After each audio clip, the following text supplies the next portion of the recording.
February 1st, 2026. 2:28 in the morning. A pacemaker app goes dark inside a home in Tucson's Catalina Foothills. The doorbell camera has already been physically removed. A masked figure carrying a Walmart backpack moves through the frame, and somewhere in that house, an 84-year-old woman named Nancy Guthrie is taken. 39 days later, no arrest, no named suspect, no charges. But this week, something else surfaced.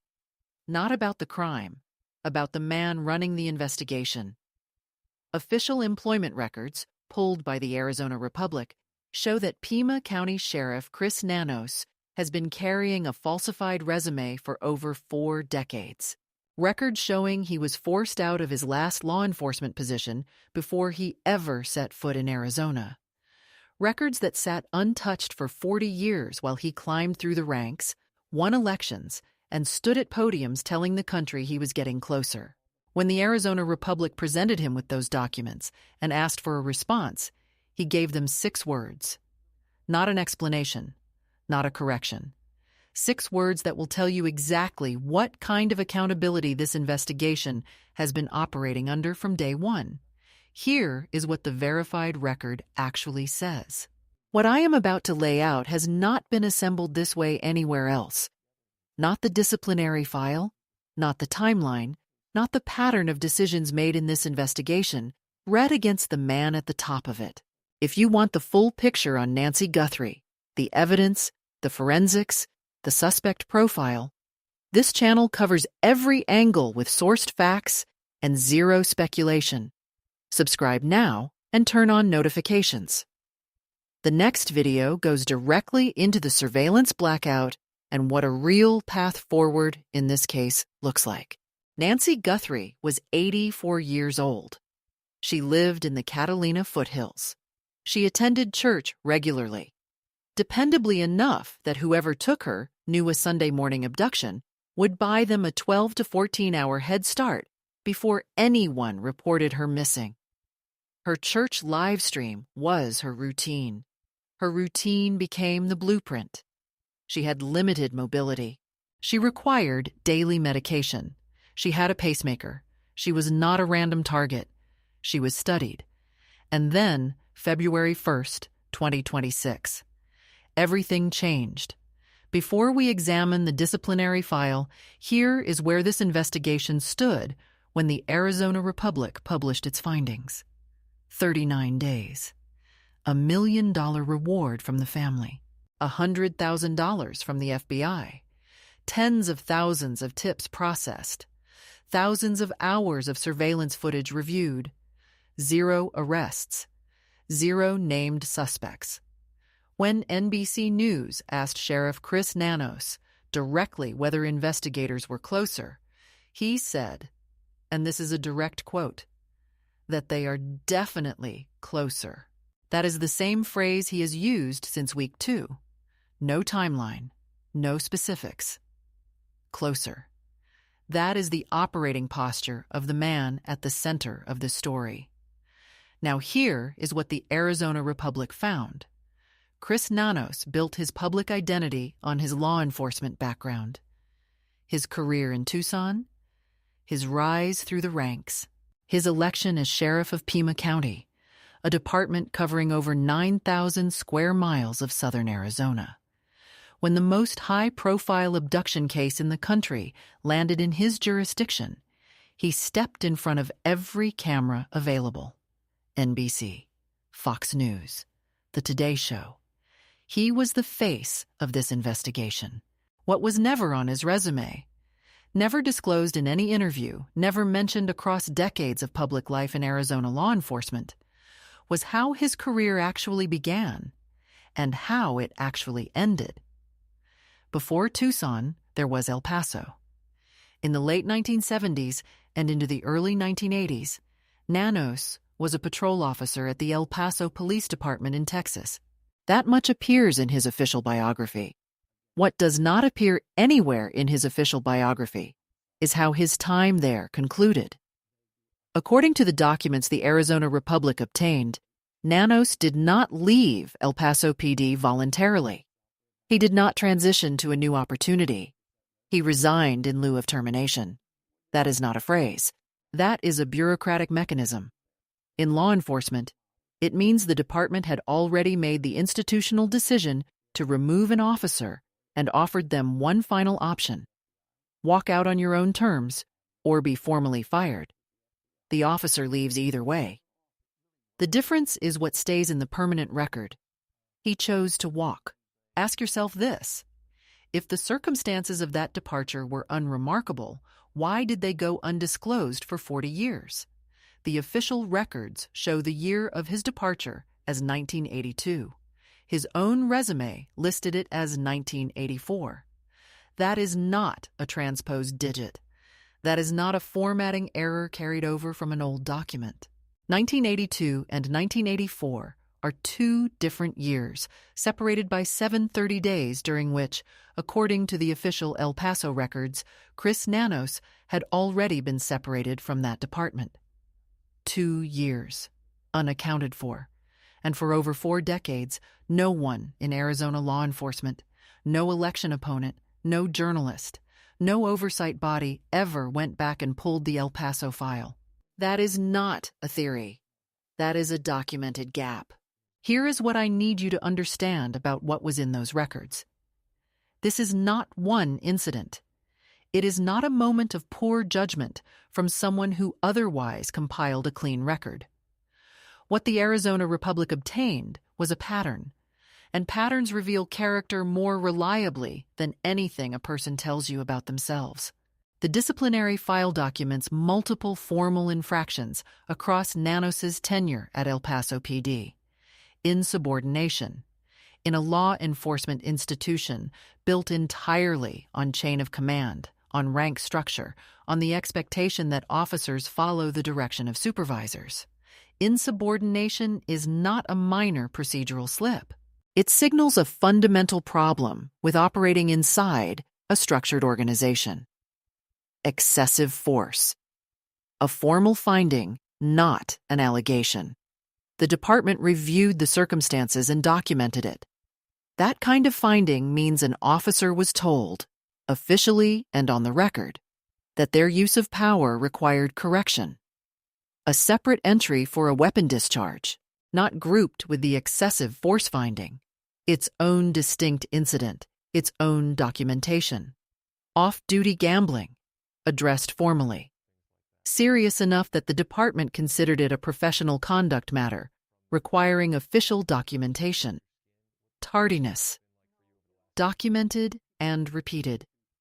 And then there is the phrase that carries the most weight of anything in that file, not because it describes a single incident, because it describes a career arc. The official records include a finding of consistent inefficiency. Consistent. That word is not accidental. It means evaluations across time, across different supervisors, across different circumstances, all pointing in the same direction. The incident that appears to have been the final threshold was an arrest during which Nanos allegedly injured a robbery suspect. The department suspended him for 15 days without pay. Not a written warning. Not a formal reprimand tucked quietly into his file. 15 days of income removed. The matter then went to a grand jury for review of potential criminal accountability. The grand jury ultimately declined to indict. Nanos was not prosecuted, but the fact that the situation was serious enough to trigger grand jury review is not a footnote in his record. It is a data point in a pattern that was already accumulating well before that arrest. Total suspension days across his time at El Paso. PD 37. If that level of documented institutional discipline does not come from isolated mistakes, it comes from something more structural. That is not speculation. That is what consistent inefficiency means when a department commits it to the official record. When the Arizona Republic contacted Nanos, they gave him every opportunity to respond. They presented him with official documents. They asked him directly about a 2-year gap in his employment history and the circumstances of his departure from El Paso PD. He could have acknowledged it. He could have offered context. He could have said that 40 years in Arizona law enforcement speaks louder than the record from El Paso. Any of those responses would have been something a person can evaluate. Instead, he wrote back, "That's your urgent request? You sure you don't want to go back to my high school and ask why I got SWAT from the principal? Good luck with your hit piece." Read that again. A reporter presents a sitting sheriff with official employment records showing his own resume does not accurately reflect when or how he left his previous law enforcement position. And his response is to compare a documented disciplinary history to a school suspension and call the inquiry a hit piece. That is not the response of a man who believes the record is wrong. That is the response of a man who believes the record should not have been found. After that response was published, the Pima County Sheriff's Department released a statement. They did not challenge the reporting. They did not say the Arizona Republic had gotten anything wrong. What they said was that the inaccurate dates were the result of two clerical errors. Two clerical errors. A 2-year discrepancy in an employment end date, and a separate error on the year of his promotion to captain, listed as 2009, actually 2007, which was not even part of the original report and only emerged because the department corrected it quietly at the same time. Both corrected, both administrative, both described as typos, and moved on from. That level of institutional response does not come from genuine transparency. It comes from an organization that has learned to reframe accountability as paperwork. Here is where the El Paso record stops being history and becomes context. Because the same operating philosophy documented in those files, deflect scrutiny, minimize accountability, treat questions as attacks, appears across the timeline of the Guthrie investigation. The morning after Nancy Guthrie was reported missing, her home was a crime scene. What should have been a controlled, secured perimeter was accessible enough that members of the press were able to see her blood on the porch. On February 5th, Nanos acknowledged it directly. He said he would have secured the scene longer if given a second chance. His team, he said, got what they thought was complete. Securing a crime scene is not an advanced forensic technique. It is the first step. Before analysis, before interviews, before press conferences, you control the perimeter. That did not happen. When DNA evidence was recovered from the scene, mixed profiles from multiple individuals requiring advanced processing, the department had a clear institutional resource available. The FBI laboratory at Quantico, the standard destination for high-profile federal cases. It has direct access to CODIS, the National Genetic Database. It has the processing capabilities built specifically for complex mixed profile analysis. Nanos sent the samples to a private laboratory in Deerfield Beach, Florida. DNA Labs International. Forensic experts who commented publicly on the case were critical of that decision. If there is a DNA match to be found anywhere in a federal law enforcement database in this country, the fastest path to it runs through federal resources. The sheriff took a different route. On a specific day during the investigation, while the Guthrie family appeared on camera making a public plea to whoever took Nancy, Nanos attended a college basketball game. That image landed. There's an argument that investigators need rest, that a single evening away from a case does not define an investigation. That argument can be made. But on the day a family is on camera, begging for their mother, the sheriff's presence at a sporting event is not a detail that disappears. The family has said nothing about it publicly. Their restraint is dignified and deliberate. But their silence does not mean the question should go unasked. It means someone else has to ask it. Nanos also announced publicly that all members of the Guthrie family had been cleared as persons of interest. That clearance was announced before the DNA results from the crime scene had come back, not after the evidence was processed. Before. Results inform conclusions. That is the direction of the arrow in any legitimate investigation. Announcing a conclusion before the evidence that would confirm or contradict it has been returned is not standard practice. It is at best premature. At worst, it signals something about how decisions are being made at the top of this chain of command. Nanos was also accused by a Reuters report of withholding evidence from the FBI. He denied it. His exact words were that it was not even close to the truth. We do not have confirmation that evidence was withheld. What we have is a reported accusation and a flat denial. That is the complete extent of the established public record on that point. But a denied accusation does not exist in isolation. It lands inside a pattern, and a pattern is what makes any single incident harder to simply set aside. That is not speculation. That is what a documented record looks like when you read it honestly.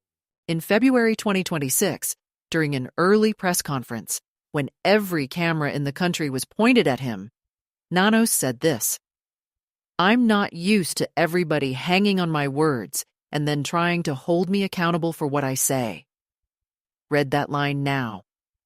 After El Paso, after the resume, after the 2 clerical errors, after good luck with your hit piece, it is not a clumsy remark. It is an accurate description of a 40-year operating philosophy. Nancy Guthrie is still missing. Investigators confirmed this week they are examining a damaged utility box near her home connected to a reported internet outage on the night of February 1st. An outage neighbors say disrupted their home surveillance systems during the exact window she was taken. When FBI and Pima County agents canvassed the Catalina Foothills on March 5th, they asked 2 questions. First, did you notice any internet disruptions on the night of February 1st? Second, did you have any footage from January 11th?